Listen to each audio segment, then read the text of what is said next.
Now, using our 3 steps, let's break this down. This question is asking what to do next for the key problem: patient with diabetes that has a blood glucose of 300 at 6:30, and they have morning sliding scale insulin orders.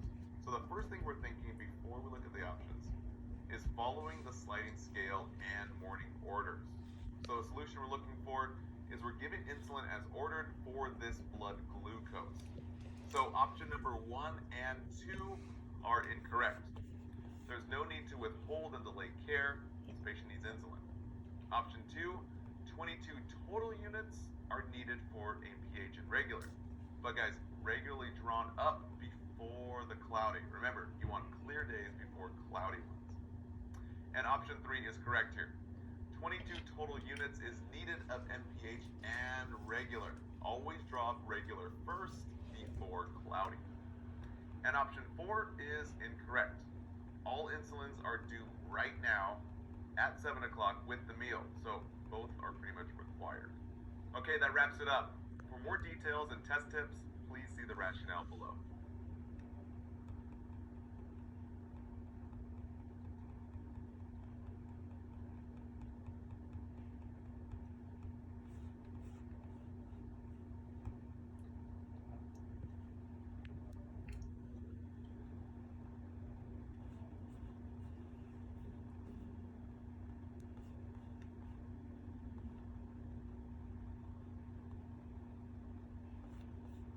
Now, using our 3 steps, let's break this down. So this question is asking which action that requires correcting. For the key problem, a student positioning a patient. So the biggest thing we're thinking is safety, comfort, as well as access here. So the solution we're looking for are positions that would be inappropriate. We're looking for the wrong answers here. So option number 1, we have to skip since high Fowler's is correct for a patient with ascites. Now, option number 2, we have to choose because patients should be on the right side, not the left side, after biopsy to prevent the risk for bleeding.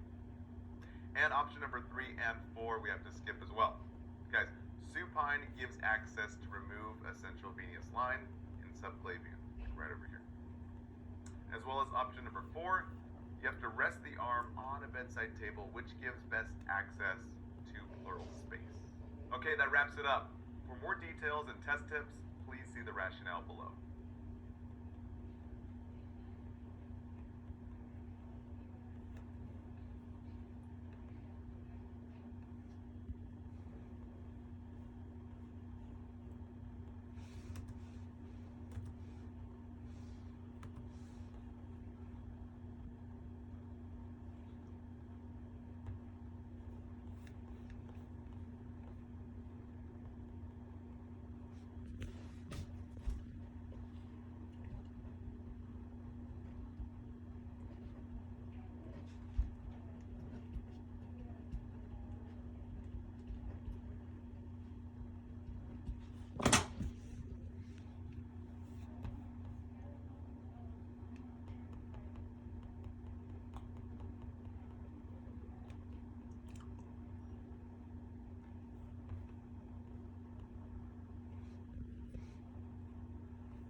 Now, using our 3 steps, let's break this down. This question's asking what needs correcting by the key problem: actions by the new grad nurse. So we're thinking graduate nurse is doing something wrong. So solutions that we're looking for are the incorrect actions here. Now, option number 1 jumps out at you guys. This is the correct option here. We should never push potassium. That's instant death. It's actually what they give patients on death row. It's just potassium in that IV. So option 2, giving Benadryl or dihydramine as ordered is correct. Option 3, notifying the provider of assessment findings. Guys, that's okay. And option number 4, placing the patient on the unaffected side for a thoracentesis is fine. So option number 1, guys, write this down. Never push potassium, the double P's. Don't push it. Okay, that wraps it up. For more details and test tips, please see the rationale below.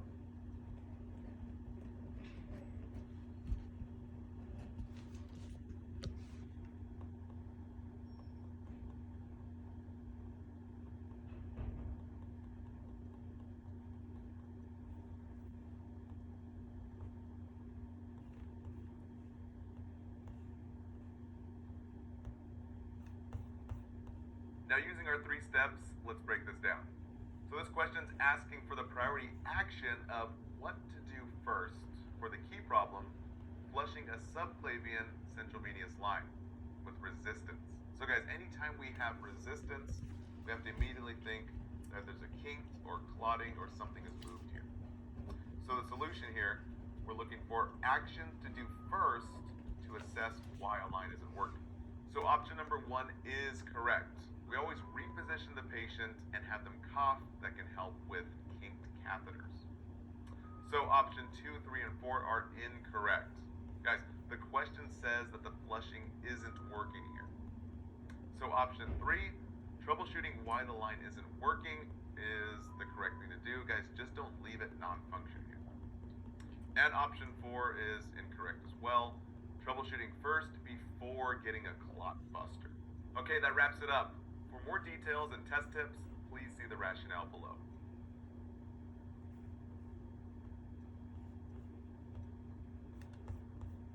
Now, using our 3 steps, let's break this down. This question is asking for the priority action of what to do right now for the key problem, reviewing urine dipstick results, and you see a trace amount of, keyword here, protein. So guys, before looking at the options, we're just thinking kidney impairment and illness and disease. So the solution we're looking for is something that tells us to collect more data to determine issues. So option number 1 is incorrect. Notifying nephro is not the top priority here, and we don't have enough assessment data. Option number 2 is correct. Illness and disease may cause proteinuria.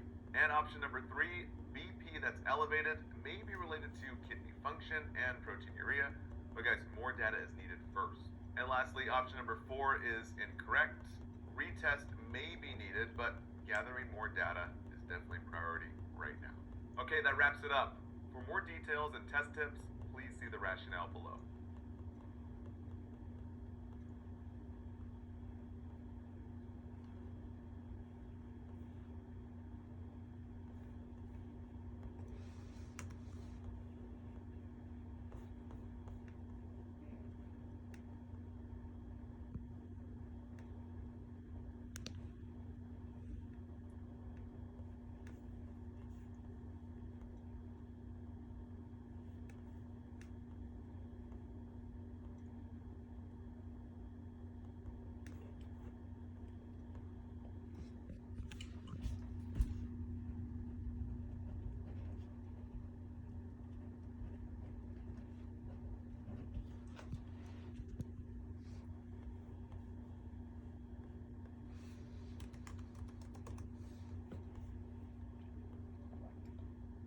Now, using our 3 steps, let's break this down.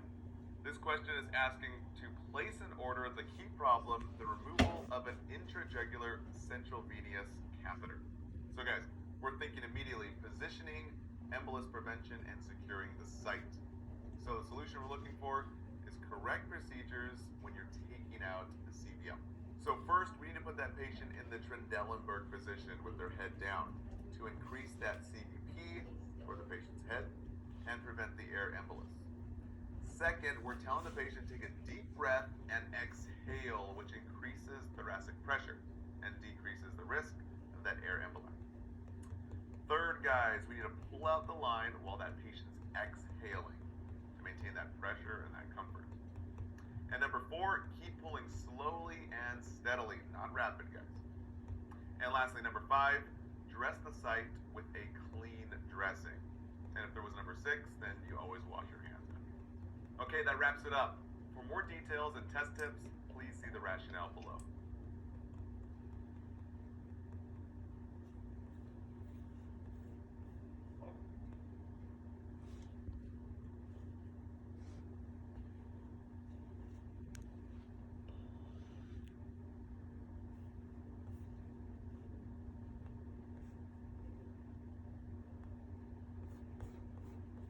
Now, using our 3 steps, let's break this down.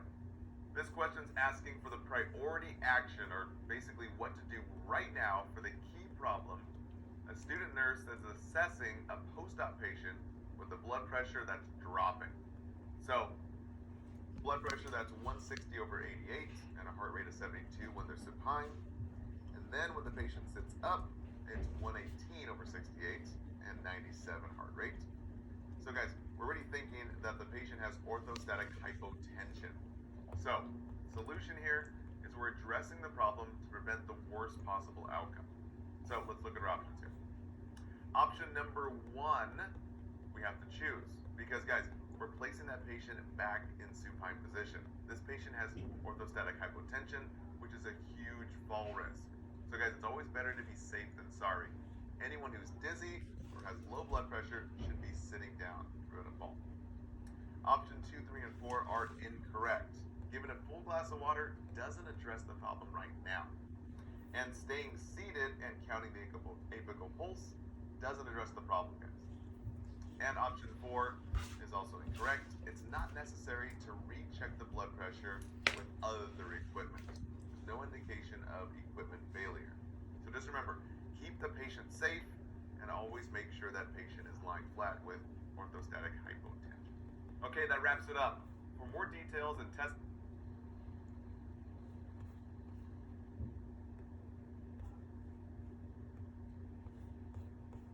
Now, using our 3 steps, let's break this down. This question's asking for the nurse's response for the key problem, attempting to start an IV in the left ulnar vein, guys. So the patient states they have numbness and tingling. The biggest thing, guys, those key words, before looking at the options, is you're thinking numbness and tingling, nerve impairment, and probably circulation.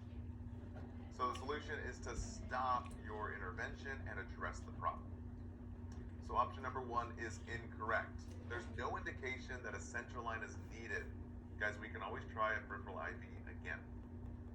Option number 2 is correct. You stop what you're doing, you take it out, and you assess. You can always attempt on the other arm, or even the AC here. Now option 3 and 4 are incorrect. We don't continue to try inserting. Guys, if that's in a nerve, you can just really puncture and really hurt the patient. And option number 4, you don't need assistance from another nurse. You just need to stop that PIV right now. Okay, that wraps it up. For more details and test tips, please see the rationale below.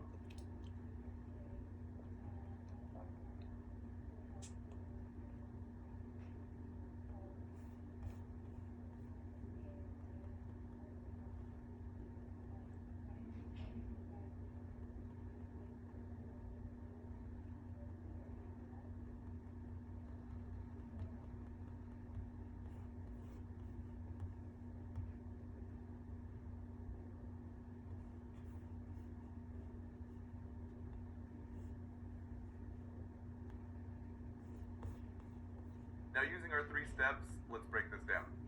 So the question's asking for the priority action of what to do right now for the key problem of prepping to give a blood transfusion to a patient. So the biggest thing we're thinking about is a transfusion reaction. So guys, we're always assessing the patient. So the solution we're looking for are actions to avoid the worst potential outcome for the patient. So option number 1 is incorrect. Baseline vital signs are needed, and we need to monitor more frequently than just 1 hour. Option 2 and 3 are also incorrect. Tubing is primed with blood, not normal saline. And option number 3, blood is only good for 4 hours, but technically that's not the priority here. So option number 4 is our correct option here. You must stay with the patient at least 15 minutes to monitor for reactions. Okay, that wraps it up. For more details and test tips, please see the rationale below.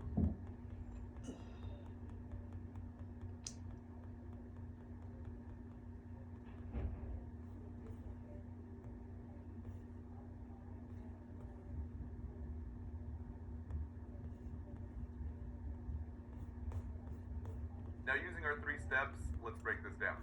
This question's asking on instructions to include, for the key problem, teaching a female patient to do a clean catch urine.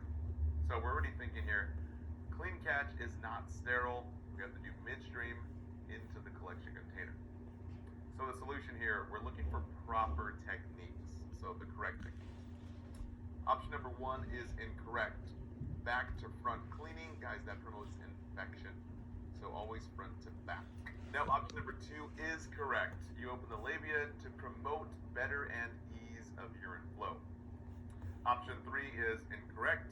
You need to fill the container completely. And option 4 and 5 are correct. We're using midstream to collect the urine, so not from the beginning. And option 5, always wash your hands before any procedure, not just this urine catch. Okay, that wraps it up. For more details and test tips, please see the rationale below.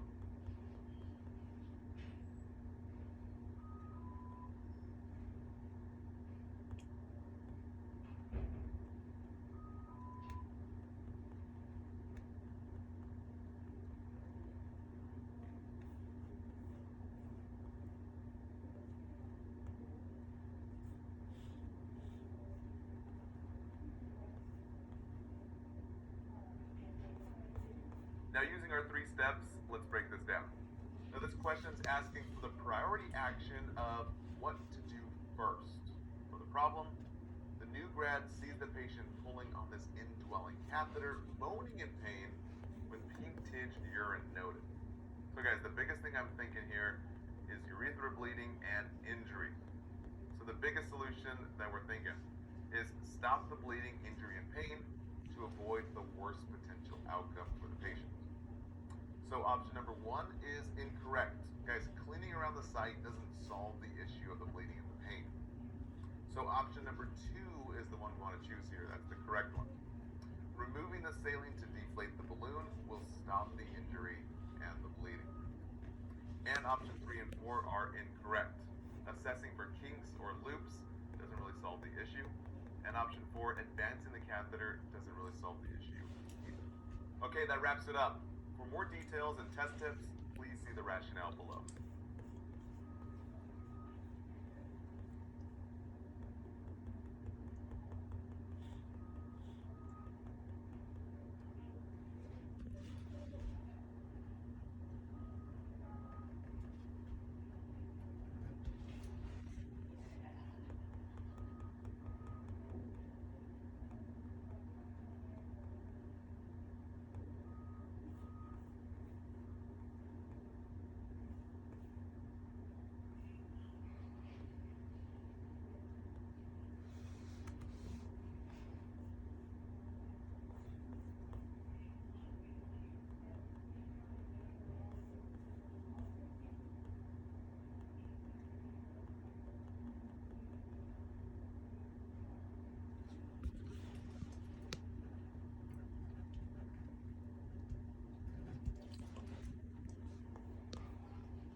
Now, using our 3 steps, let's break this down.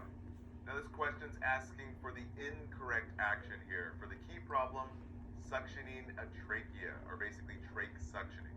So guys, the biggest thing we're thinking about is sterility, initiating the suctioning when you're coming out and twisting that suction device, as well as oxygenation. So remember, the solutions we're looking for here are the wrong thing to do when suctioning a trach patient. So option number 1, we have to skip because we correctly listen to the patient after to assess the effectiveness. Now option number 2 is the wrong thing to do, so we have to choose it here. We have to limit suction between 5 and 10 seconds intermittently. And our last 2 options, 3 and 4, we have to skip because intermittent suctioning is correct in option 3. And option 4, we do not add fluids to the trachea, risk for aspirations here. Okay, that wraps it up. For more details and test tips,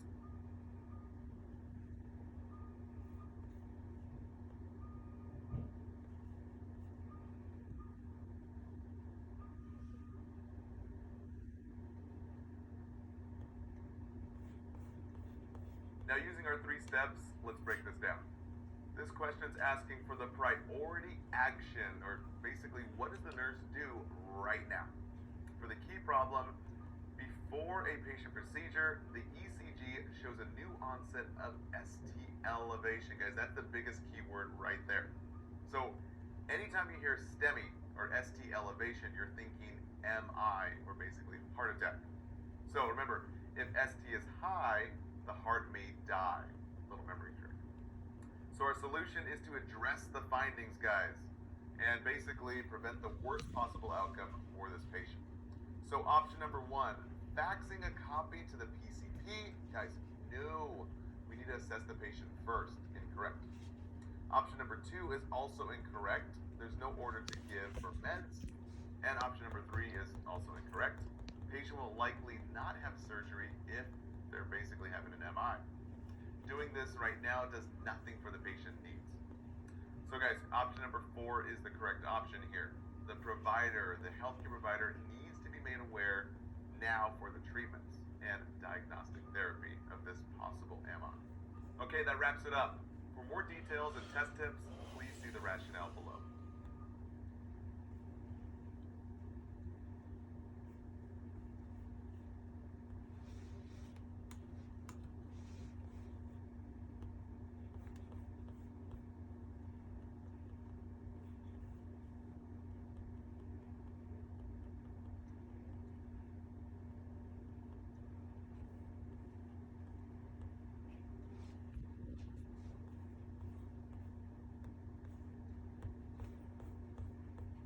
Now, using our 3 steps, let's break this down.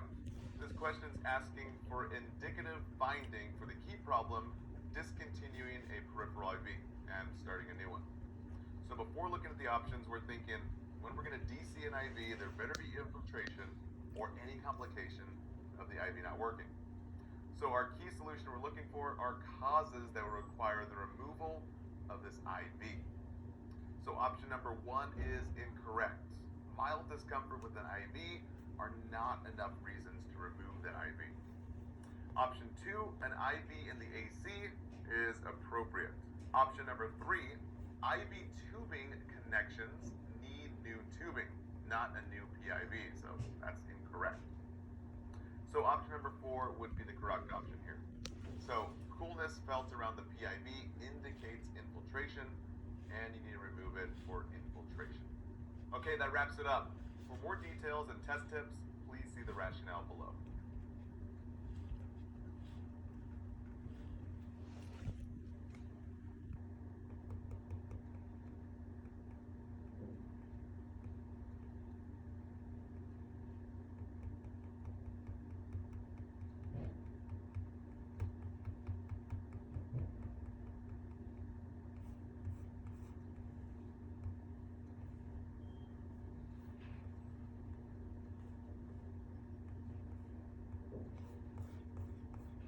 Now, using our 3 steps, let's break this down. So the question is asking for the incorrect action for the key problem, the graduate nurse that's preparing an infusion of packed red blood cells or blood transfusion to a patient with a hemoglobin that is low of 6.9. So the very first thing that we're thinking is verifying the blood, infusing the blood using the correct technique, and monitoring that patient slowly for adverse effects. So the solution we're looking for is improper actions to do it with this patient. So option number one, we have to skip because blood must be verified by 2 nurses. Remember, we're looking for the incorrect option. So option 2 and 3, we have to choose, since O negative blood can be donated to all blood types, not just positive. And option 3, transfusion needs to be done within 4 hours of hanging the blood. So guys, infusing 300 milliliters at 50 mLs per hour would take over 6 hours to complete, not 4. And we have to choose 4 and 5. Guys, we never hang lactated ringers. We don't infuse it at the same time with the blood. Only normal saline should be available for blood transfusion. And option 5, vital signs should be monitored initially, then every 15 minutes after. That's the correct procedure. Okay, that wraps it up. For more details and test tips, please see the rationale below.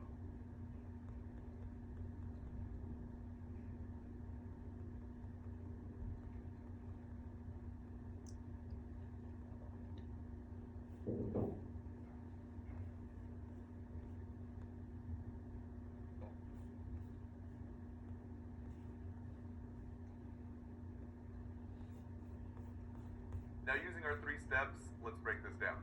This question is asking for the incorrect patient statements for the key problem, collecting sputum samples for testing. So the biggest thing we're thinking is respiratory secretion and expectorant. The solution we're looking for are the wrong statements about collecting sputum. Okay. So option number 1 is technically I'm in correct. SI. We need a forceful deep cough to bring out that sputum. Jamaican. Option 2, 3, and 4 are technically our options here because they're incorrect. So guys, don't cough Okay, up and baby. spit after you eat food. Bye. Option 3, a specimen cup doesn't need to be filled to any certain line. And option 4, leaning forward, guys, not back, helps to facilitate that sputum draining. So we have to choose that one too. And option 5, we had to skip because it's correct here. Rinsing mouth helps ensure that no other materials other than the sputum is collected. Okay, that wraps it up. For more details and test tips, please see the rationale below.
Now using our 3 steps, let's break this down.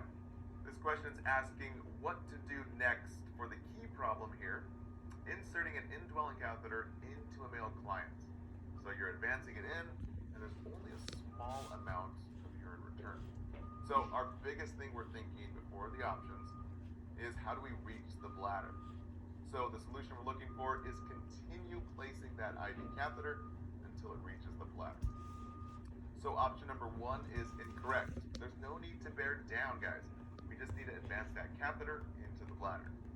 Same with option 2, also incorrect. No need to withdraw, just keep on advancing that catheter. Now option number 3 is correct. We keep advancing that catheter into the bladder. So we want to see more urine return, that's how we know it's in place. And option number 4 is incorrect. We don't let go of the catheter since it may come out by accident. Okay, that wraps it up. For more details and test tips, please see the rationale below.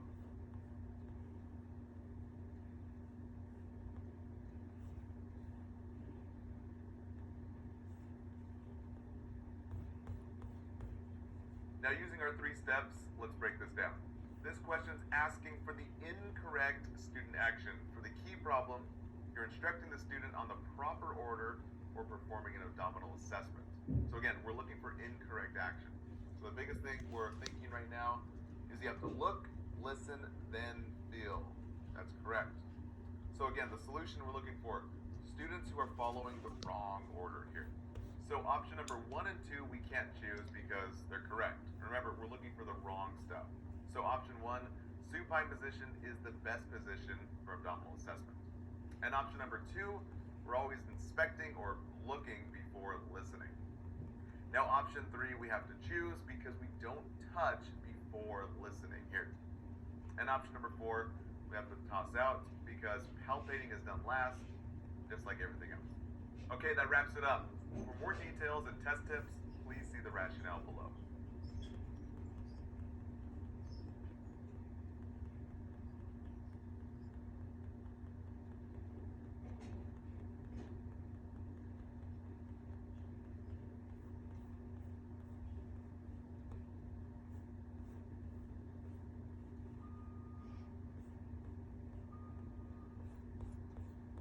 Now using our 3 steps, let's break this down.